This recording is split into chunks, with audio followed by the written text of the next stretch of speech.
Essa recuperação dessas referências históricas ou memoriais, né, ajudam muito a entender o que passou a ser a gestão do trabalho e da educação em saúde a partir de 2003, com a criação dessa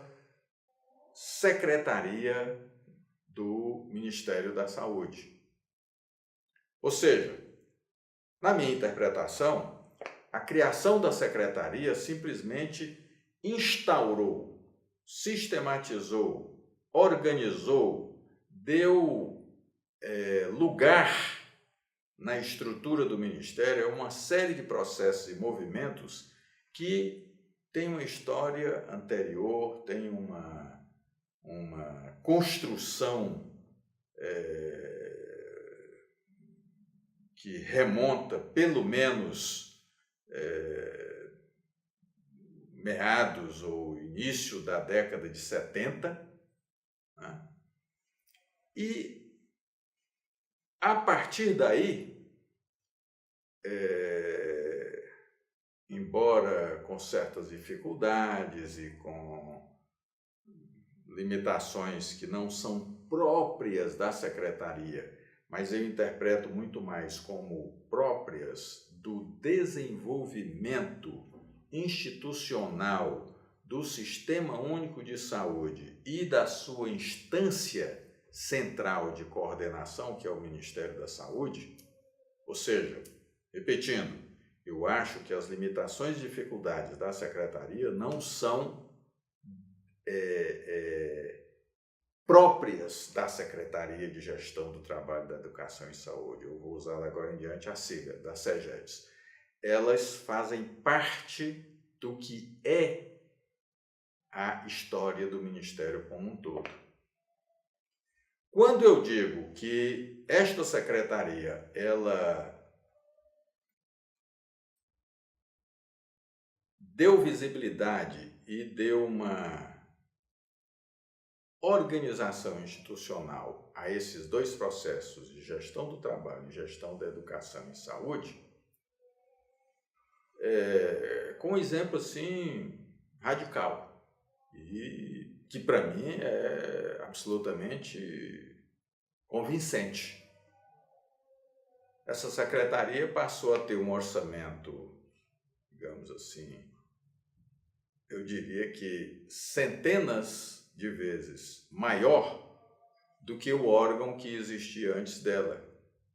que já tinha sido chamado secretaria anteriormente, quando foi criado em 1976, e se manteve como secretaria até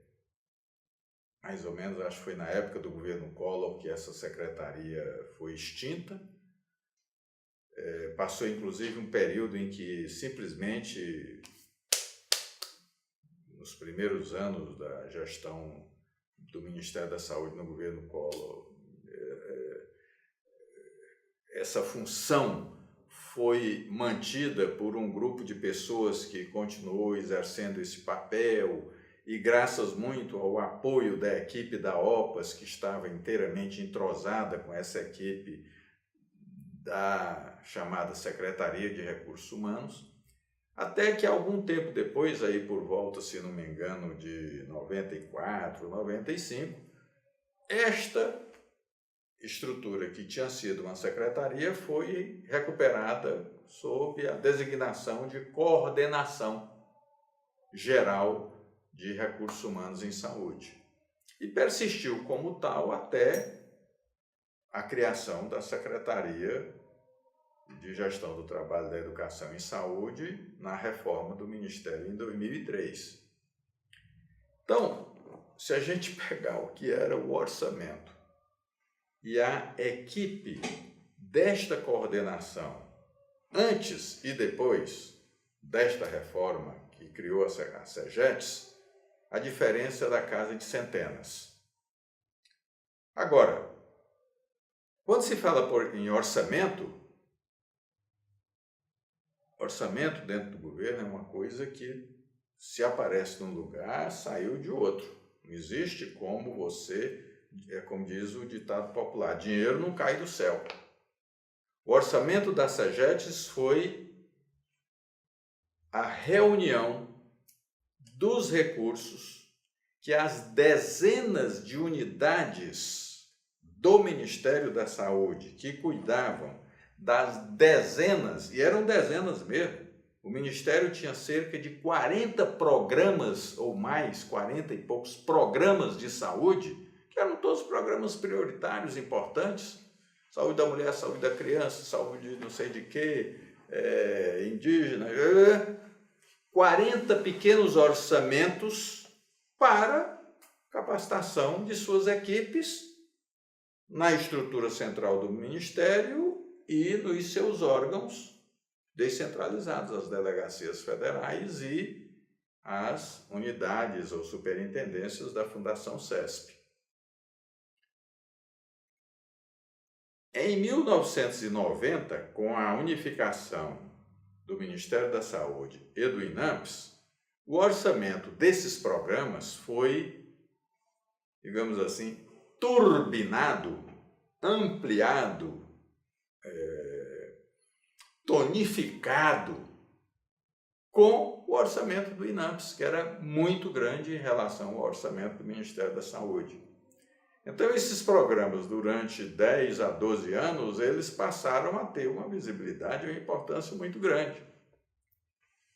Em 2002 e 2003, o ano de criação da SEGETS, esses orçamentos todos foram reunidos e a SEGETS, então, adquiriu essa importância que ela tem na estrutura do Ministério.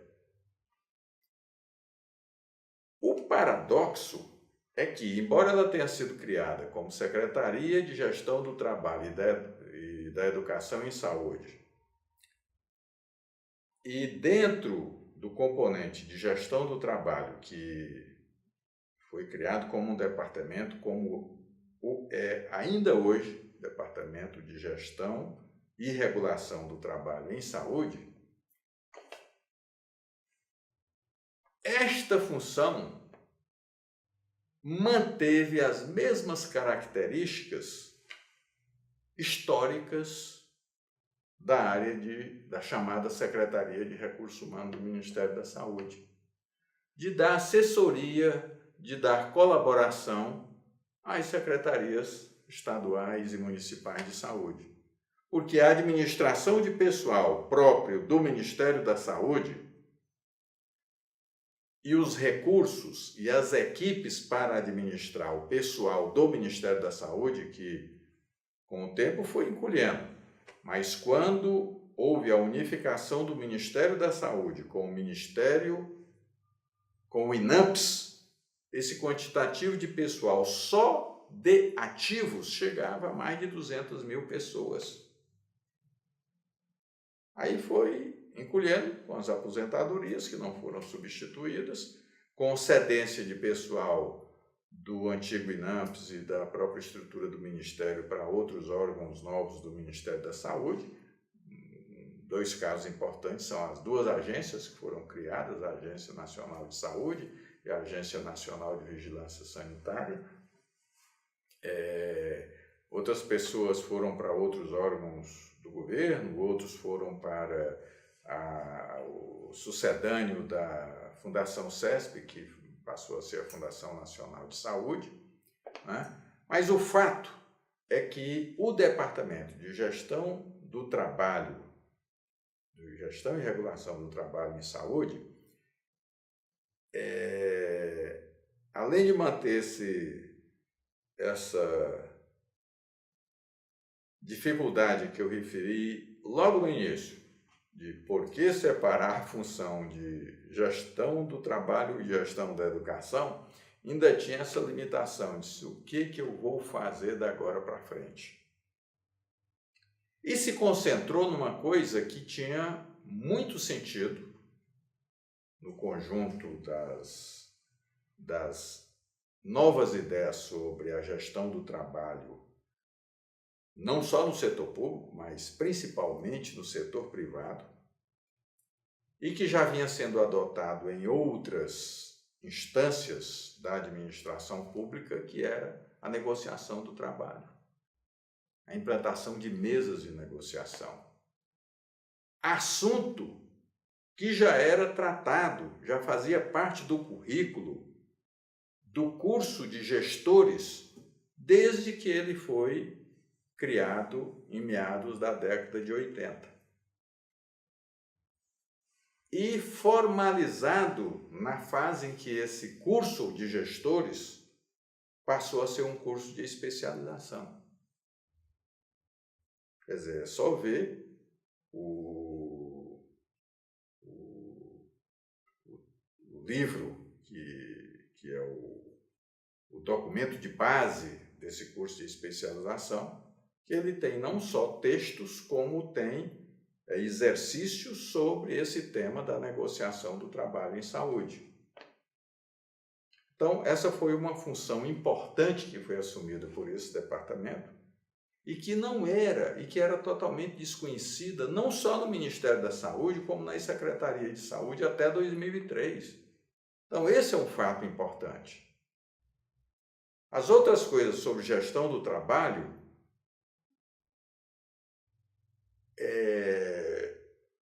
não tiveram o mesmo grau de importância, ou não sei se a gente pode dizer o mesmo sucesso. Me refiro, por exemplo, ao caso do projeto deste departamento, que era um projeto muito importante, de fortalecimento da capacidade de gestão do trabalho nas secretarias estaduais e municipais, com melhoria dos processos, digamos assim, inclusive de infraestrutura, adoção de informática, melhorar a informação sobre os trabalhadores e as diversas modalidades de contrato e remuneração que cada secretaria tinha, que cada órgão de saúde tinha, que cada hospital tinha. Quer dizer, que era um esforço que era exatamente um dos componentes do projeto PREPES de 1975. Então, essa é, digamos assim, os cuidados que a gente precisa ter quando fala de recuperação da memória da Secretaria de Gestão do Trabalho, especificamente do componente institucionalizado no seu Departamento de Regulação e Gestão do Trabalho em Saúde, de que todos esses processos eles já vinham andando e foram mais ou menos bem-sucedidos em se transformar em atividades regulares dentro dessa nova estrutura do Ministério da Saúde, que foi a SEGEDES, criada em 2003. Daí para cá, eu confesso que já estava por uma série de circunstâncias da vida, de compromissos profissionais, mantive o acompanhamento de todas essas atividades, até por uma relação de proximidade pessoal e profissional com a diretora desse departamento nos primeiros 5 anos de existência desse departamento e com as diretoras que a sucederam, até os últimos dirigentes com os quais eu já não tive mais contato direto, até porque eu me aposentei desta função de, digamos assim, de consultor de recursos humanos pela OPAS e da minha própria função de especialista em recursos humanos da Fundação Oswaldo Cruz, que eu era cedido para a Organização Pan-Americana até 2011, quando eu me aposentei. Eu fui me afastando disso, mas mantendo sempre um certo nível de acompanhamento, porque isso fazia parte de uma longa história da minha vida. Eu sempre trabalhei com as pessoas que fizeram parte dessa história, mesmo que eu não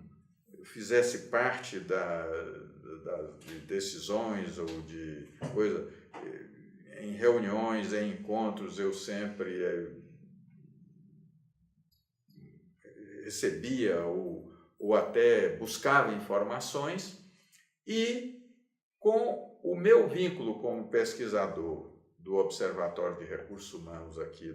do Núcleo de Saúde Pública da Universidade de Brasília, eu tive sempre a oportunidade de participar de alguns projetos, né, onde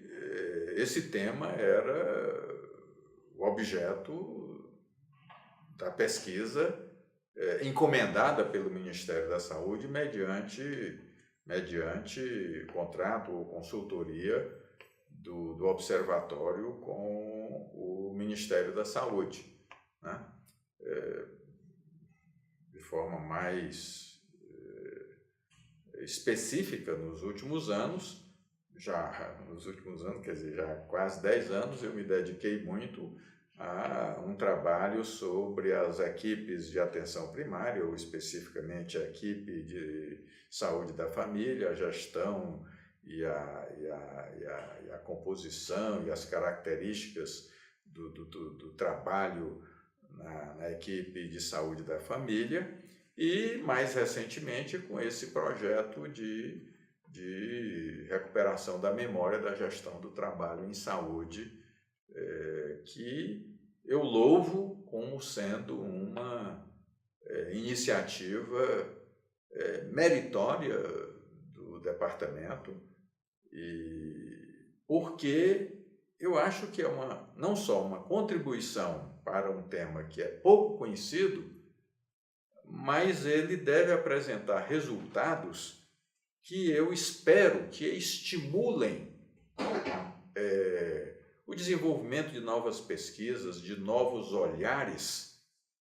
porque aí eu retomo uma afirmação que eu fiz anteriormente. Nós somos, como sistema de saúde, ricos em experiência e pobres na análise sistematizada e eficiente dessas experiências, no sentido de iluminar as decisões futuras. E digo isso sem nenhuma preocupação de colocar uma carapuça injusta sobre os pesquisadores ou os gestores da área de gestão e regulação do trabalho em saúde. Isso é uma característica comum dos pesquisadores em geral e dos gestores em geral. Quer dizer, as decisões humanas são tomadas muito mais por emoções, por intuição, por raiva, por amor, por afeto, por disputas ideológicas, do que por razões, por racionalidades. Agora, nós vivemos num mundo em que tomar decisões racionais está se tornando muito mais fácil devido à facilidade com que a gente tem de manejar informações. Antes era muito mais difícil a gente reunir informações, analisar dados, construir interpretações. Hoje isso está mais fácil, então eu acho que aumenta a responsabilidade de quem trabalha com o tema da pesquisa, e esse eu acho que é um tema importante. Nós temos, de 2003 para cá, uma experiência muito interessante no desenvolvimento desse tema da negociação coletiva do trabalho em saúde, que eu acho que poderia ser melhor estudado, melhor conhecido. Sei que tem havido uma produção e uma publicação muito extensiva sobre esse tema, mas sem muito medo de ser injusto, eu acho que a grande maioria desses trabalhos não passa de análises descritivas de situações e não de interpretações que ajudem a construir o futuro. E é sobre esse aspecto que eu digo que é importante compreender essa história, esta memória da gestão e da regulação do trabalho em saúde, como desafio para a construção desse futuro. A construção de um processo que é cada vez mais difícil de ser compreendido, de ser organizado, de ser conduzido política e institucionalmente, que é o de formação e gestão e regulação das profissões em saúde. O grau de autonomia e o grau de dispersão desses processos é tão intenso e tão forte que é preciso que a capacidade de pensar sobre eles e de formular intervenções sobre eles seja também muito poderosa. Então, essa, em síntese, o meu depoimento sobre essa ideia da memória da gestão do trabalho em saúde.